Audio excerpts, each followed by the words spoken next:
दोस्तों आपको पता होगा कि किस तरह से महाराष्ट्र की सरकार पर जब से सुशांत सिंह राजपूत केस का सामने आया है उसके बाद से लगातार महाराष्ट्र की सरकार परेशानी में पड़ी है। आपने देखा होगा कि कई बार तो कंगना रनावत ने महाराष्ट्र की सरकार को हिलाकर रख दिया। इसके साथ ही कई बार अब तो ईडी का छापा पड़ने लग गया है महाराष्ट्र के घर पर। इसके साथ ही सीबीआई भी इस केस में काफी हद तक महाराष्ट्र की सरकार की जांच कर रही है, जिसकी वजह से दोस्तों लगातार महाराष्ट्र के उद्धव ठाकरे सरकार की परेशानी बढ़ती ही जा रही है। और ऐसे में उद्धव ठाकरे सरकार का एक बहुत बड़ा बयान आया है। उन्होंने क्या कहा है अपने बयान में वो जानना बहुत अहम है, इसलिए आप इस वीडियो को बहुत ध्यान से देखना, बहुत काम की खबर है। और साथ ही अगर आप भी चाहते हैं कि सुशांत सिंह राजपूत को तुरंत न्याय मिल जाए तो कमेंट में जस्टिस फॉर एसएसआर जरूर लिखना और वीडियो को सुशांत के लिए एक प्यारा सा लाइक जरूर करना। तो चलिए बात करते हैं कि पूरी खबर है क्या। दोस्तों महाराष्ट्र के मुख्यमंत्री उद्धव ठाकरे ने भाजपा पर बदले की राजनीति करने का आरोप लगाते हुए पार्टी की आलोचना की है और कहा है कि महाविकास अघाड़ी सरकार को प्रवर्तन निदेशालय यानी कि ईडी और सीबीआई जांच से धमकाया नहीं जा सकता। ठाकरे ने एमवीए सरकार के शनिवार को 1 वर्ष पूरे होने के मौके पर शिवसेना के सांसद संजय रावत को दिए एक साक्षात्कार में यह बात कही है।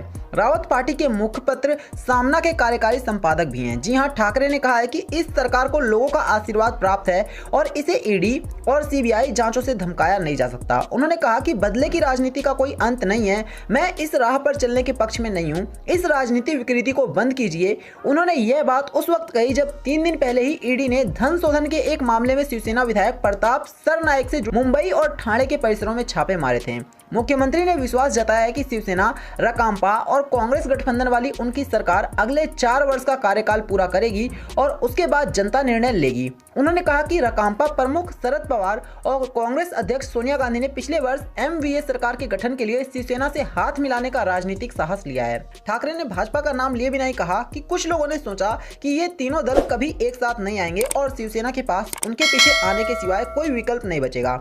शिवसेना और भाजपा ने 2019 में राज्य विधानसभा चुनाव साथ मिलकर लड़ा था, लेकिन मुख्यमंत्री पद को साझा करने के मुद्दे पर यह गठबंधन टूट गया और शिवसेना ने राकांपा और कांग्रेस के सहयोग से सरकार बनाई थी। मुख्यमंत्री ने अभिनेता सुशांत सिंह राजपूत के साथ हुई घटना के मामले में उनके बेटे एवं मंत्री आदित्य ठाकरे को निशाना बनाए जाने पर किसी का नाम लिए बिना कहा, जब मुझे चुनौती दी जाती है तो मेरा उत्साह बढ़ता है। उन्होंने कहा, आपके भी परिवार हैं, बच्चे हैं और आप बेदाग नहीं हैं। केवल मैं नहीं बल्कि राज्य की जनता भी आपको सबक जरूर सिखाएगी।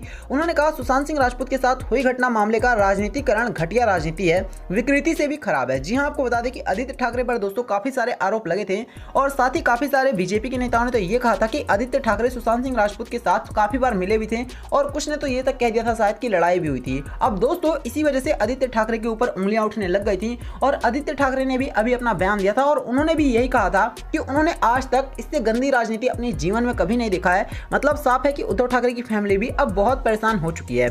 लेकिन दोस्तों उन लोगों का क्या जिन्हों को उद्धव ठाकरे की वजह से काफी परेशानी झेलनी पड़ी है। अब आप समझ सकते हैं कि वो लोग कौन से हैं। पहली बात कंगना रनावत, उसके बाद अर्नब गोस्वामी। आपने देखा होगा कि महाराष्ट्र की सरकार की वजह से शायद इन लोगों की परेशानी बहुत ज्यादा बढ़ गई थी और अर्नब गोस्वामी को तो जेल तक जाना पड़ा था।